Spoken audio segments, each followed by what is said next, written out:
Bihar news में स्वागत है आपका दोस्तों। मैं हूं फिरदौस गनी और आप देख रहे हैं केडीवी लाइव। दोस्तों आज हो चुका है 4 अप्रैल 2025। तो आज की पूरे बिहार की टॉप न्यूज लेकर आए हैं आपके लिए। वीडियो शुरू करने से पहले आपसे एक रिक्वेस्ट है कि अगर आप पहली बार इस चैनल पर आए हैं तो चैनल को सब्सक्राइब करके बेल आइकन को प्रेस कर दीजिए और साथ ही वीडियो को लाइक कर दीजिए, अपने दोस्तों के साथ शेयर भी कीजिए। तो चलिए चलते हैं आज की खबरों की ओर। दोस्तों आज बिहार न्यूज की शुरुआत सबसे पहले करेंगे कि वक्फ संशोधन बिल तो पास हो गया है, लेकिन बिहार की सत्ता पर काबिज जेडीयू में बगावत का सुर भी उठने लगा है। जब पार्टी के मुस्लिम नेता अब खुल करके केंद्र सरकार के लाए गए कानून का विरोध करने लगे हैं। इतना ही नहीं, जेडीयू के पूर्व एमएलसी गुलाम रसूल बलियावी ने तो इस बिल के खिलाफ अदालत का दरवाजा तक खटखटाने का ऐलान कर दिया है। इसके साथ ही उन्होंने अपनी ही पार्टी पर जम करके हमला बोला है। जहां बिल के लोकसभा में पास होने के बाद जेडीयू के पूर्व एमएलसी ने मीडिया से बातचीत किया। उन्होंने कहा कि उन्होंने इस बिल को रोकने की पुरजोर कोशिश की है। इस संबंध में वक्फ बिल को लेकर के गठित जेपीसी से लेकर के मुख्यमंत्री तक उन्होंने अपील की है, मगर उनके इस बिल पर कोई भी विचार नहीं किया गया। इस दौरान अपनी ही पार्टी पर निशाना साधते हुए उन्होंने कहा कि अब सेकुलर और कम्युनल में कोई अंतर नहीं रह गया है। जहां गुलाम रसूल बलियावी ने वक्फ बिल के विरोध में खड़े लोगों से अपील की है कि वे दिमाग से काम ले और अदालत से गुहार लगाइए। जब उन्होंने आने वाले दिनों में इस मुद्दे पर एक बैठक बुलाकर के सुप्रीम कोर्ट में इस बिल के खिलाफ अर्जी दायर करने का भी संकेत दिया है। गुलाम रसूल बलियावी के अलावा जेडीयू के वरिष्ठ नेता एवं पूर्व सांसद अहमद अशफाक करीम और फिर एमएलसी गुलाम गौस ने भी वक्फ बिल का खुल करके विरोध किया है। आपको बता दूं कि मुस्लिम नेताओं की असहमति के बावजूद भी जेडीयू ने बुधवार को लोकसभा में इस बिल के पक्ष में वोटिंग की और बिल लोकसभा से पास हो गया। दोस्तों वक्फ विधेयक को सुप्रीम कोर्ट में चुनौती दी जाएगी। जी हाँ, मोदी सरकार को अब न्यायालय में घसीटने की तैयारी कर रही है। आपको बता दें कि वक्फ संशोधन विधेयक यानी कि बिल को लेकर के घमासान मचा हुआ है। अब तमिलनाडु के मुख्यमंत्री ने बड़ा ऐलान कर दिया है। तमिलनाडु विधानसभा में इस फैसले की घोषणा करते हुए डीएमके प्रमुख और मुख्यमंत्री एमके स्टालिन ने कहा कि कई तिमाहियों से जुड़े हुए कड़े विरोध के बावजूद विधेयक का पारित होना एक दुखद घटना है। यह सीएम ने कहा है कि हालांकि विधेयक पारित हो गया है, लेकिन किसी को भी विधेयक के खिलाफ मिले वोटों की संख्या को नजरअंदाज नहीं करना चाहिए। आधी रात तक चली बहस के बाद विधेयक को 288 और 232 मतों से पारित कर दिया गया। एमके स्टालिन ने कहा है कि भाजपा ने मित्रवत गठबंधन सहयोगियों की मदद से प्रमुख राजनीतिक दलों के विरोध के बावजूद विधेयक पारित किया गया है। उन्होंने कहा है कि डीएमके का रुख है कि इस विधेयक को वापस लिया जाना चाहिए और इसीलिए तमिलनाडु विधानसभा ने पिछले सप्ताह विधेयक के खिलाफ प्रस्ताव पारित किया है। मुख्यमंत्री ने कहा है कि विधेयक को सुबह सुबह पारित करना भारतीय संविधान पर हमला है। स्टालिन और सत्तारूढ़ पार्टी के विधायकों ने विरोध में काली पट्टी बांध दी। दोस्तों बिहार का मौसम एक बार फिर से करवट ले सकता है। जहां बिहार में गर्मी के तेवर इस तरीके सख्त हुए हैं कि मार्च महीने में ही तापमान 40 डिग्री के पार जा चुका था।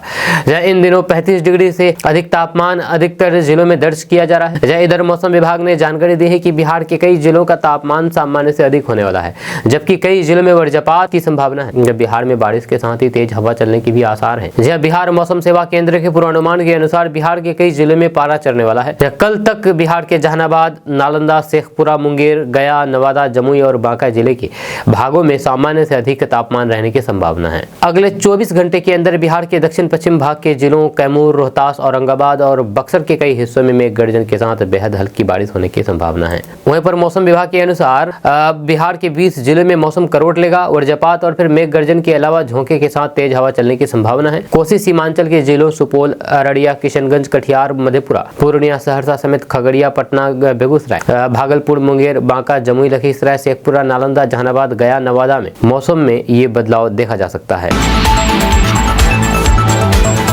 दोस्तों अब वक्फ बिल पर असली खेल बिहार में होगा, क्योंकि नीतीश कुमार इसका खेल करेंगे। आपको बता दूं कि बिहार विधानसभा चुनाव कुछ समय में होने वाले हैं। इस बीच वक्फ बिल पेश आया और इस वक्फ बिल को लेकर के राजनीतिक घमासान मची हुई है। जहां इसको लेकर के जेडीयू ने इसका समर्थन किया। जब वक्फ बिल के पास होने से बिहार की सियासत और गर्मा गई है, क्योंकि बिहार के बड़ी पार्टियों ने वक्फ संशोधन बिल का समर्थन किया है। ऐसे में माना जा रहा है कि इन पार्टियों को उनका हर्जाना भी इसी साल के बिहार विधानसभा चुनाव में उठाना पड़ सकता है। लेकिन राजनीतिक जानकारों के माने तो एनडीए वक्फ बिल को लेकर के बिहार में सियासी खेल खेल रही है। दरअसल संसद में बीते दिन वक्फ संशोधन बिल को लेकर के मैराथन चर्चा हुई। जदयू एमएलसी ने इसी बीच बयान दिया है कि जदयू वक्फ संशोधन बिल के समर्थन में नहीं है। उन्होंने पीएम मोदी से इस बिल को वापस लेने की भी अपील की है।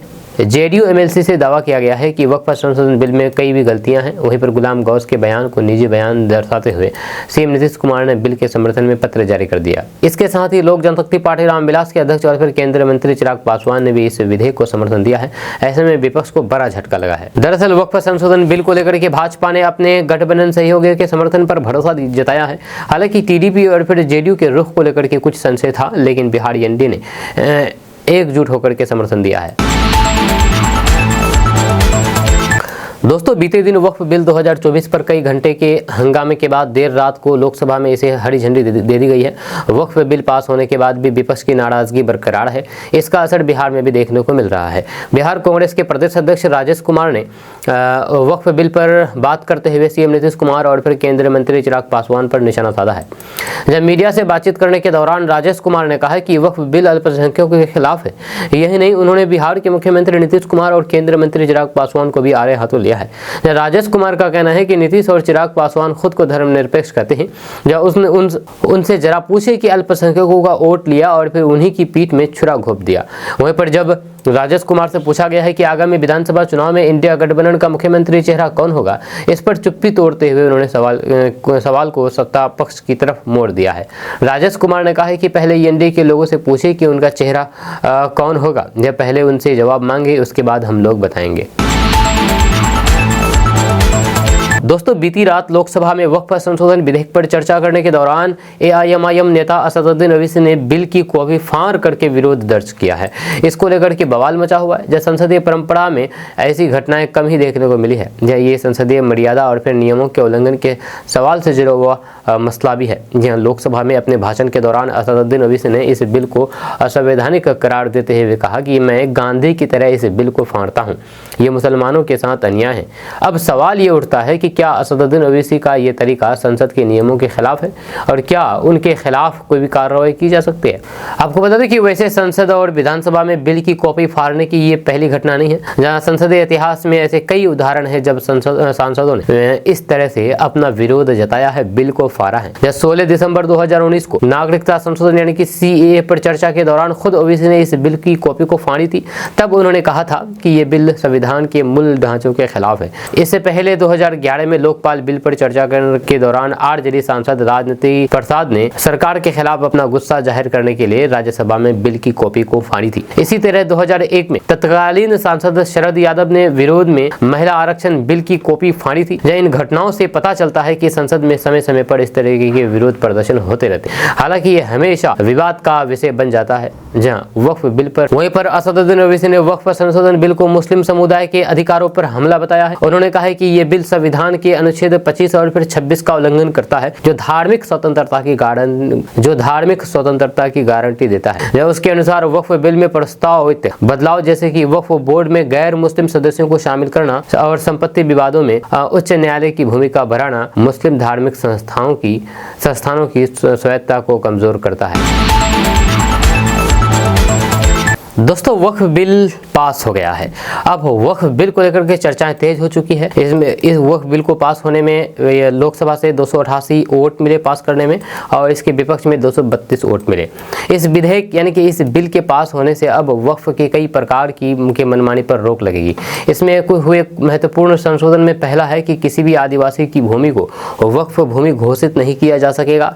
इसका मतलब यह है कि बिहार, झारखंड और फिर अन्य आदिवासी राज्यों में आदिवासियों की जमीन पर वक्फ के नाम पर कब्जा नहीं हो सकेगा और आदिवासियों के हितों की रक्षा होगी। ऐसे में बिहार के वैसे इलाके जो आदिवासी क्षेत्र की जमीन है उन पर वक्फ कोई भी दावा नहीं कर सकेगा। यही नहीं, किसी भी संरक्षित स्मारक या संरक्षित भूमि को वक्फ की भूमि घोषित नहीं किया जा सकेगा। केवल यही नहीं, अभी तक जितने भी संरक्षित स्मारक और भूमि को वक्फ भूमि घोषित किया गया है वह सब कानून लागू होने के बाद रद्द हो जाएंगे। इसका मतलब यह है कि जितने भी स्मारक भारतीय पुरातत्व संरक्षण यानी कि ASI द्वारा संरक्षित घोषित किए गए हैं उन्हें वक्फ भूमि नहीं माना जाएगा।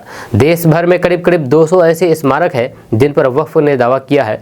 इनमें दिल्ली का पुराना किला, कुतुब मीनार, सफदरगंज का मकबरा और हुमायूं का मकबरा शामिल है। इसी तरह कर्नाटक के टीपू सुल्तान का मकबरा, औरंगजेब की बीवी की कब्र और गुलबर्गा किले को भी वक्फ संपत्ति बताया गया है। बिहार में भी कई ऐसे स्मारक है जिन्हें अब तक वक्फ संपत्ति बता करके दावा किया जाता रहा था, उन्हें अब इसे बाहर कर दिया जाएगा। दोस्तों, कांग्रेस अध्यक्ष मल्लिकार्जुन खड़गे ने राज्यसभा में गरजते हुए भाजपा सांसद अनुराग ठाकुर के वक्फ की जमीन हड़पने के आरोप पर पलटवार किया है।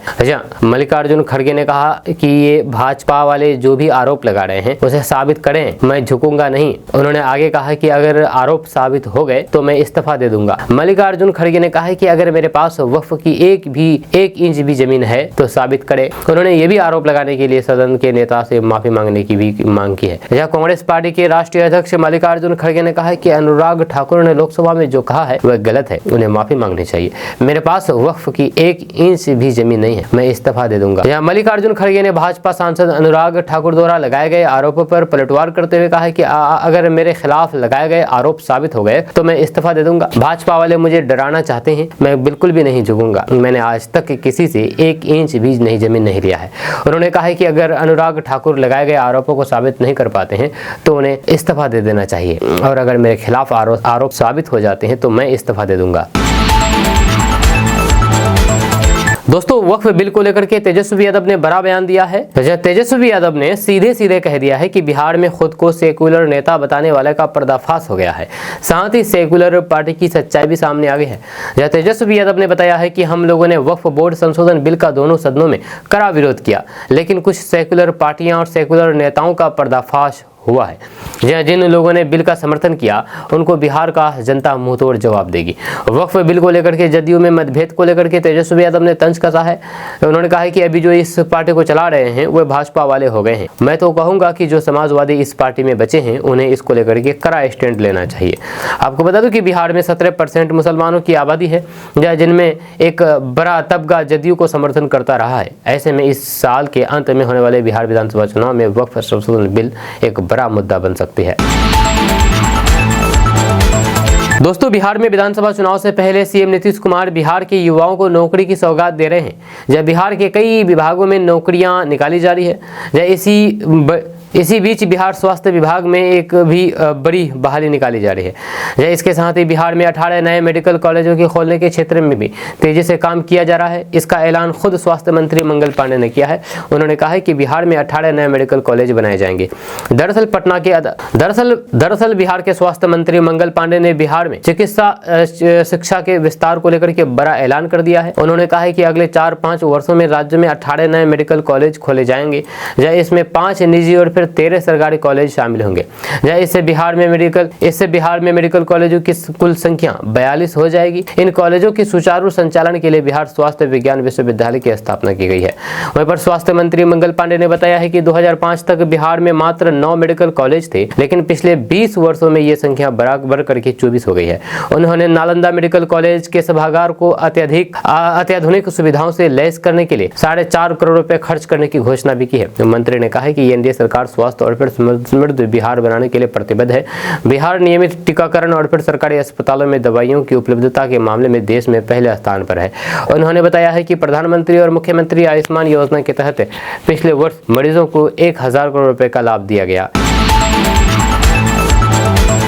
दोस्तों, गर्मी बढ़ रही है और इस बढ़ती गर्मी से आप सावधान रहें, क्योंकि बीमारियां आपको शिकार बना सकती है। आपको बता दें कि अप्रैल महीने से ही इस बार भीषण गर्मी का दौर शुरू हो गया है। यही कारण है कि मौसम के मिजाज में आई तल्खी का सबसे ज्यादा असर बच्चों और बुजुर्गों पर देखने को मिल रहा है। चिकित्सकों की माने तो पिछले कुछ दिनों से बच्चों एवं बुजुर्गों में गैस्ट्रो एवं वायरल इन्फेक्शन की समस्याएं बढ़ रही है। पीएचसी पंचगछिया की ओपीडी में भी परिजन बच्चों एवं बुजुर्गों को दस्त होने और फिर उल्टी आने तथा खांसी, बुखार और वायरल इन्फेक्शन की शिकायतों को लेकर के आ रहे हैं। बीते एक सप्ताह से प्रखंड के अलग अलग पंचायतों से आने वालों में गैस्ट्रो एवं वायरल इन्फेक्शन से प्रभावित बच्चों एवं बुजुर्गों की संख्या में काफी इजाफा देखने को मिल रहा है। चिकित्सा के अनुसार मार्च के अंत से ही गैस्ट्रो एवं वायरल इन्फेक्शन की शिकायत लेकर के आने वाले बच्चों और फिर बुजुर्गों की संख्या में वृद्धि दर्ज की गई है।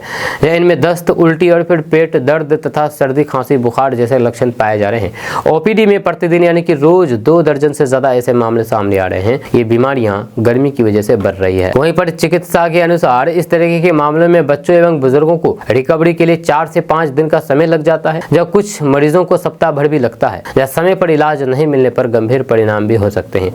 उन्होंने बताया है कि अभी के मौसम में बच्चों एवं बुजुर्गों को स्वच्छ पानी उबाल करके पिलाना चाहिए। बाहर की चीजों को खिलाने से भी परहेज करना चाहिए। बच्चों को बर्फ युक्त चीजों का सेवन करने दें, इससे इन्फेक्शन होने का जोखिम बढ़ता है। बच्चों को बर्फ युक्त चीजों का सेवन न करने दें, इससे इन्फेक्शन होने का जोखिम बढ़ता है। वहीं पर मौसम बदलने पर इम्यून सिस्टम कमजोर हो जाता है, जिससे वायरल इन्फेक्शन, डिहाइड्रेशन की समस्याएं बढ़ सकती है।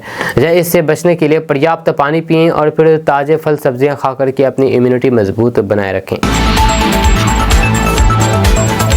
दोस्तों, बिहार के सीतामढ़ी जिले के गुरुजी का एक शिक्षक का वीडियो वायरल हो रहा है, जिसमें स्कूल में जाम छलकाता हुआ वीडियो वायरल हो रहा है। हम आपको वीडियो नहीं दिखा सकते हैं।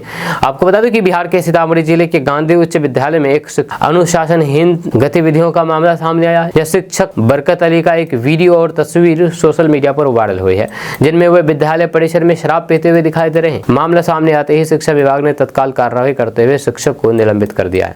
वहीं पर विद्यालय प्रबंधन समिति के सदस्य अजय कुमार ने इस घटना की प्रतिक्रिया शिक्षा विभाग को तस्वीरों और फिर आवेदन के साथ सौंपी है। शिकायत के अनुसार शिक्षक पर विद्यालय के अनुशासन का उल्लंघन करने, विद्यालय परिसर में शराब पीना, छात्रों के साथ अनुचित व्यवहार करने और फिर विद्यालय के वातावरण को दूषित करने जैसे गंभीर आरोप लगाए थे। ये मामला तब और गंभीर हो गया जब 20 मार्च 2025 को बिहार सरकार की command and control portal Patna पर इस घटना को लेकर के अधिकारी की शिकायत दर्ज कराई गई।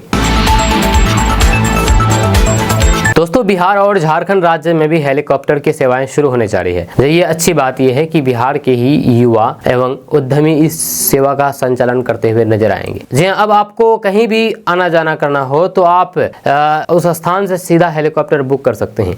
विशेष बात यह है कि हेलीकॉप्टर के लिए न्यूनतम दरें इस दौरान निम्नतम रहने वाली है, यानी कि कम से कम, ताकि भविष्य में महानगरों की तरह यहाँ भी उड्डयन व्यवस्था को बढ़ावा दिया जा सके।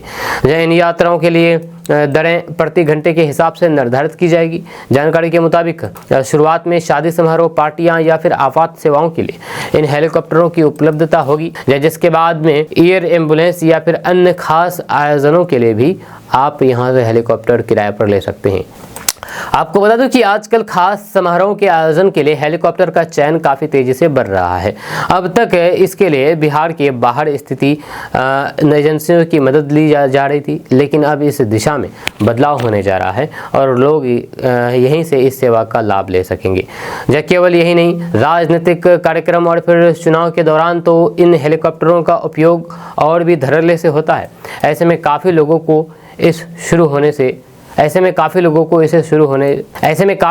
इससे फायदा मिलेगा, लाभ मिलेगा।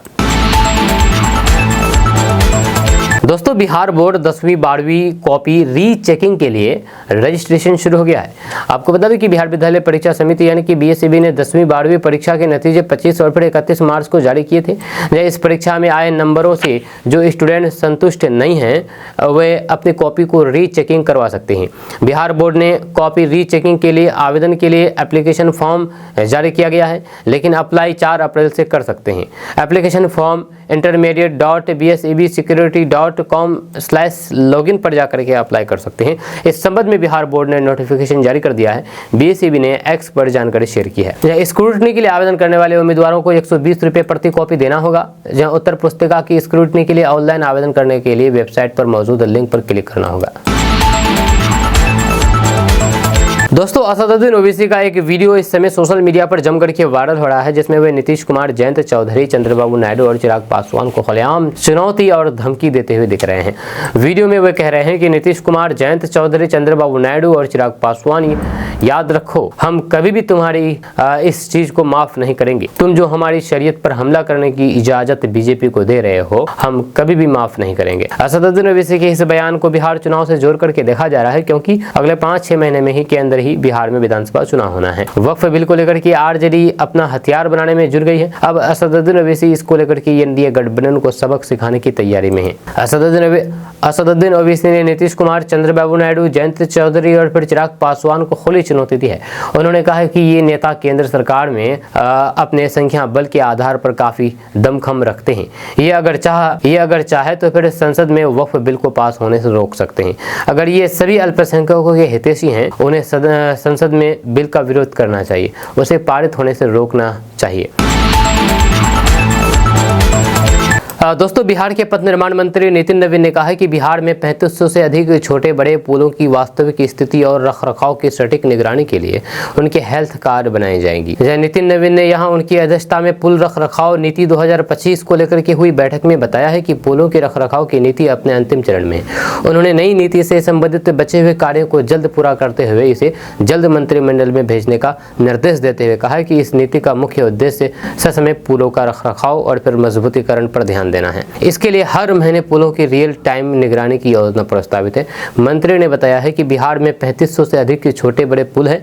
यह विभाग जल्द इन पुलों का हेल्थ कार्ड बनाएगा, जिसकी मदद से पुलों की वास्तविक स्थिति के बारे में जानकारी मिलती रहेगी। इस कार्ड के जरिए पुलों पर होने वाले गड्ढे, जल जमाव, दरार समेत सभी गलतियों का समय पता लग पाएगा। इसके बाद संबंधित अभियंताओं को इसकी मरम्मत की जिम्मेदारी सौंपी जाएगी। दोस्तों, बिहार विधानसभा चुनाव से पहले महागठबंधन में मुख्यमंत्री के चेहरे को लेकर के अब भी संशय बना हुआ है। हालांकि राजद के द्वारा ये दावा किया जा रहा है कि महागठबंधन के मुख्यमंत्री उम्मीदवार तेजस्वी यादव होंगे, जबकि कांग्रेस का कहना है कि महागठबंधन के नेताओं की आपस में बातचीत होगी, इसके बाद ही मुख्यमंत्री के चेहरे का ऐलान होगा। जब गुरुवार को दिल्ली से पटना पहुंचे बिहार कांग्रेस के प्रदेश अध्यक्ष प्रभारी कृष्ण अल्लावरू ने एयरपोर्ट पर मीडिया कर्मियों से बातचीत की। इस दौरान जब उनसे पूछा गया कि क्या महागठबंधन के मुख्यमंत्री चेहरा तेजस्वी यादव होंगे, इस सवाल से अल्लावरू बचते दिखे। उन्होंने कहा कि अभी बातचीत शुरू नहीं हुआ है, जब बात शुरू होगी तो फिर जरूर बताएंगे। इसके बाद जब उनसे पूछा गया कि क्या महागठबंधन में सब कुछ ठीक है, तो उन्होंने कहा कि ऑल इज वेल। वहीं जब उनसे पूछा गया है कि महागठबंधन में सीटों का बंटवारा कैसे होगा, कांग्रेस कितनी सीटों पर तैयारी कर रही है, इसके जवाब में भी उन्होंने कहा कि अभी बातचीत शुरू नहीं हुई है, जब कोई बातचीत होगी तो फिर जरूर बताएंगे, थोड़ा इंतजार करिए, सब पता चलेगा। दोस्तों, बिहार में इस साल होने वाले बिहार विधानसभा चुनाव को लेकर के विपक्ष मुद्दे तय करने में जुटा हुआ है। विपक्ष सरकार को विभिन्न विषयों पर घेर रहा है। इस बीच कांग्रेस ने बिहार की कानून व्यवस्था को लेकर के सरकार को जोरदार तरीके से घेरा है। जब कांग्रेस के पूर्व सांसद अजय कुमार ने दावा करते हुए कहा है कि 2005 से लेकर के 2025 तक बिहार में आपराधिक घटनाओं में 500% की वृद्धि हुई है। उन्होंने बिहार की एनडीए सरकार को अपराध का जनक बताया और कहा है कि इन दो राजनीतिक दलों ने मिलकर के बिहार को बर्बाद कर दिया है। नीतीश कुमार ने अपने 20 वर्षों के शासन में बिहार को पूरी तरीके से बर्बाद कर दिया है। उन्होंने पटना में पत्रकारों से बातचीत करने के दौरान कहा है कि बिहार में हर दिन 953 जघन्य अपराध होते हैं। इस सरकार के जाने तक आंकड़ा 1000 तक पहुंचने की उम्मीद है। महिलाओं और फिर बच्चों के ऊपर भी अपराध की घटनाएं बढ़ी है। उन्होंने पुलिस विभाग में खाली पदों का जिक्र करते हुए कहा कि पुलिस के करीब 1 लाख पद खाली है। मार्च महीने में बिहार के 2 स्थानों में एएसआई की जान ली गई है। अब समझा जा सकता है कि अब इस प्रदेश में, इस बिहार में पुलिस ही सुरक्षित नहीं है, तो फिर आम आदमी की बात भी क्यों होगी। उन्होंने कहा है कि महिलाओं के प्रति पहले अपराध नहीं होते थे, न ही बच्चों के खिलाफ अपराध होते थे, लेकिन आज अपराध का बोलबाला है। दलित महिलाओं की हालात चिंताजनक है। दोस्तों, अगले 4-5 साल में बिहार में 18 नए मेडिकल कॉलेज खोले जाएंगे, जिनमें 13 सरकारी और 5 प्राइवेट कॉलेज शामिल होंगे। ये घोषणा पटना के नालंदा मेडिकल कॉलेज के 56वें स्थापना दिवस समारोह में हुई है। इस बड़े कदम से न सिर्फ मेडिकल शिक्षा को बढ़ावा मिलेगा, बल्कि बिहार के स्वास्थ्य ढांचे को भी नई ताकत मिलेगी। सरकार का ये कदम बिहार के भविष्य के लिए बेहद आवश्यक साबित होने वाला है। नालंदा मेडिकल कॉलेज के स्थापना दिवस पर स्वास्थ्य मंत्री मंगल पांडे ने कहा कि आज़ादी के बाद 2005 तक बिहार में सिर्फ 9 मेडिकल कॉलेज थे। तो पहले हो गया, हटाओ इसको, नहीं चलेगा। दोस्तों, बिहार के अररिया जिले में national highway authority of India यानी कि NHAI की बड़ी लापरवाही सामने आई है। पलासी से इंटीग्रेटेड चेक पोस्ट जोगबनी तक जाने वाली 4 लेन सड़क पर परमान नदी पर बना पुल महज 4 वर्षों में ही क्षतिग्रस्त हो गया है। जब पुल के पिलर संख्या B2 का पाइप कैप पूरी तरीके से टूट चुका है और पिलर से लोहे की छड़ें नदी में गिर चुकी है। जब भारत और फिर नेपाल के बीच व्यापार के लिए ये मार्ग बेहद अहम है। यदि पुल पूरी तरीके से क्षतिग्रस्त हो जाता है तो फिर इस सड़क पर आवागमन बाधित हो जाएगा। चौंकाने वाली बात यह है कि केवल 4 साल में ही पुल की ये स्थिति हो गई है, जिससे संबंधित अधिकारियों की लापरवाही उजागर होती है। वहीं पर भारत नेपाल के व्यापार को बढ़ावा। वहीं पर 16 सितंबर 2023 को केंद्रीय गृह मंत्री अमित शाह ने इंटीग्रेटेड चेक पोस्ट का उद्घाटन किया था ताकि भारत नेपाल के व्यापार को बढ़ावा मिल सके। इसके बावजूद भी पुल पिलर की क्षतिग्रस्त होने पर NHAI के अधिकारियों ने अब तक कोई भी ठोस कार्रवाई नहीं की है। NHAI द्वारा अक्सर सड़कों और फिर पुलों की नियमित निगरानी का दावा किया जाता है। इस मार्ग से प्रतिदिन हजारों भारी वाहन गुजरते हैं, लेकिन NHAI और फिर निर्माण कंपनियों ने पुल की सुरक्षा को लेकर के लापरवाही बरती है। दोस्तों, लोकसभा में वक्फ संशोधन बिल पास हो गया है। इस दौरान हो रही चर्चाओं में कई राजनीतिक दलों के सांसदों ने अपने विचार रखे हैं। पूर्णिया के निर्दलीय सांसद पप्पू यादव का भाषण इस दौरान खास करके विशेष चर्चा में रहा है। जब लोकसभा में चर्चा के दौरान उन्होंने कहा कि इस्लाम के पहले बौद्ध धर्म दुनिया में आया था। बौद्ध धर्म क्यों आया था इसको भी जान लीजिए। जब इस देश के गरीब SC ST EBC मूलवासी और फिर आदिवासी पर जुल्म हुआ, जब इसके संस्कृति पर हमला हुआ था, उसके जीने के तरीके पर हमला हुआ था, तब बौद्ध धर्म आया था। जब उस बौद्ध धर्म ने इस दुनिया को वसुदेव कुटुंबकम दिया, सर्वधर्म सद्भाव दिया, जब सर्वभौमिकता दी। आगे उन्होंने कहा कि इस्लाम ने कब जमीन कब्जा किया था, छोड़ दीजिए। आदिवासी और गरीबों का जमींदारों का कैसे हुआ, राजा महाराजाओं का कैसे हुआ? क्या लोग बाप के घर से लाए थे?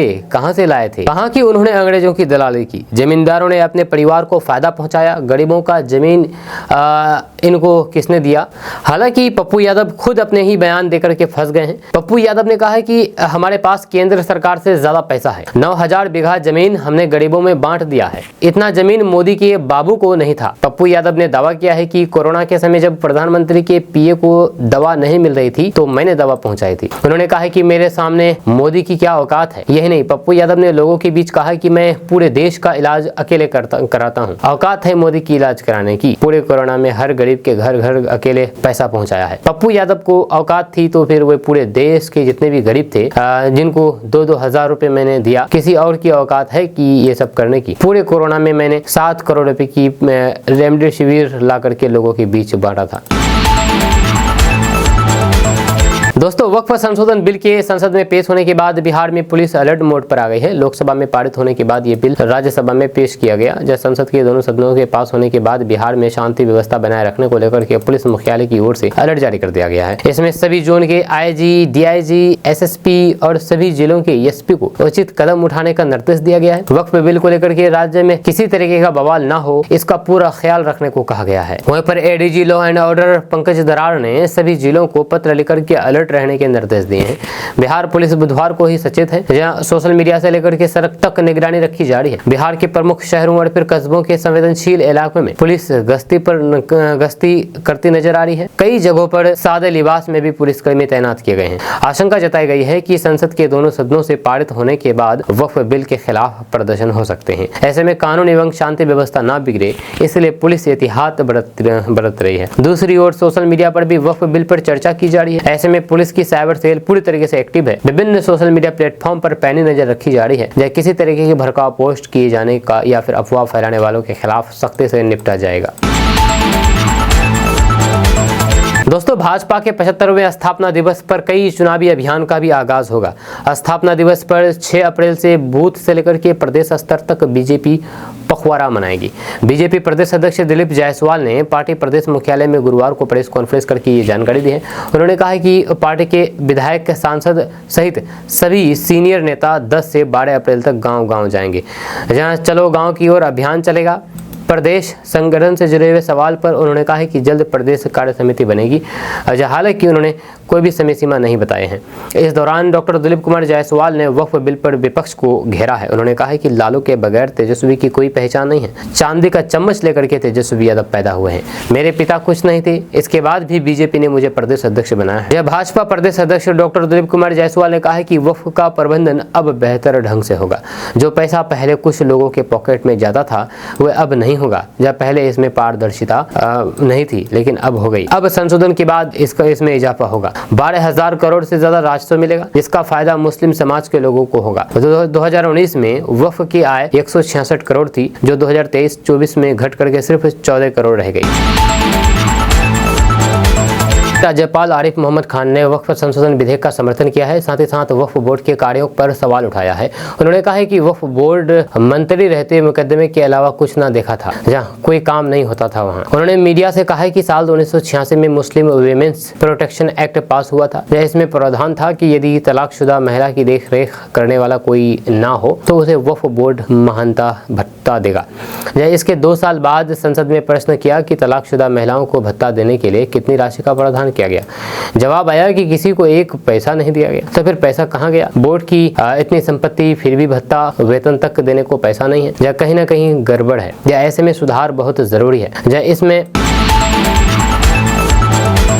दोस्तों, बिहार के किसानों को जल्द ही एक नई कृषि तकनीक का लाभ मिलने वाला है, जिसमें एक ही पौधे से बैगन और टमाटर दोनों उत्पादन किया जा सकेगा। जी हाँ, यानी कि एक पौधा लगाएंगे, उसी में टमाटर और उसी में बैगन उगेगी। जी हाँ, और इसे ब्रोमटो नाम दिया गया है। जी हाँ, आपको बता दो कि ब्रोमटो कृषि प्रौद्योगिकी प्रबंधन अधिकरण ने इस पौधे को किसानों के नमूनों में वितरित करने के लिए नमूने वितरित किया है। वहीं पर किसान इन पौधों का रोपण शुरू कर चुके हैं और अगले महीने से इसके बेहतर विकास की उम्मीद की जा रही है। मार्च में से इन पौधों में फल आने की प्रक्रिया शुरू की जाएगी, जिससे किसानों को ताजे और फिर उच्च गुणवत्ता वाले बैगन और टमाटर प्राप्त होंगे। विशेषज्ञों का मानना है कि ब्रोमेटो पौधे का उत्पादन सामान्य सिंगल क्रॉप वाले पौधे की तुलना में अधिक होगा। आपको बता दूं कि ये पौधा हर 2 से 3 दिन में 2.5 से 3 किलो बैगन और टमाटर का उत्पादन करता है। फल आने का समय 2 से 2.5 महीने का होता है, जिससे किसानों को बेहतर पैदावार प्राप्त होगी। जहां ब्लॉक टेक्नोलॉजी मैनेजर राजीव दोस्तों, बिहार जमीन सर्वे को लेकर के नीतीश सरकार ने रैयतों को बड़ी राहत दी है। राजस्व एवं भूमि सुधार मंत्री संजय सरावगी ने जमीन सर्वे की समीक्षा के दौरान कहा कि यदि 100 घोषणा के साथ जमीन के सभी कागजात संकलन करके देना जरूरी नहीं है। फिलहाल जमीन के जितने भी कागजात रैयत के पास उपलब्ध हैं, उतने ही संकलन कर सकते हैं। बाकी के कागजात का इंतजाम किस्तवार और फिर खानापुरी के समय तक कर लें। इस तरह बिहार की जमीन मालिक बेहतर ढंग से जमीन सर्वे में अपनी भागीदारी सुनिश्चित कर सकते हैं। जमीन सर्वे की प्रगति की समीक्षा करते हुए 100 घोषणा की तिथि बढ़ाने की संभावना पर भी चर्चा की गई है।